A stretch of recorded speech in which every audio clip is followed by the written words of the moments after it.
Hello guys, welcome back to my channel. This is Fernando Fabrigara. So guys, gusto ko lang po magpasalamat sa isang subscriber ko from Quezon City. So ganitang tanghali po, pinaka-receive ako ng parcel from him. So ito yung laman ng parcel. So this is from Francis M. Clothing Company. So may laman tong dalawang t-shirt na red and black. So ito guys, tingnan natin yung t-shirt saka may lamang sticker to.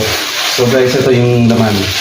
So isang black and red, then tingnan natin kasi napakaganda ng t-shirt ito. So guys, ayan, from Francis M. Clothing Company. So yan guys, ang ganda ng t-shirt, ang tawag din, ang kapal.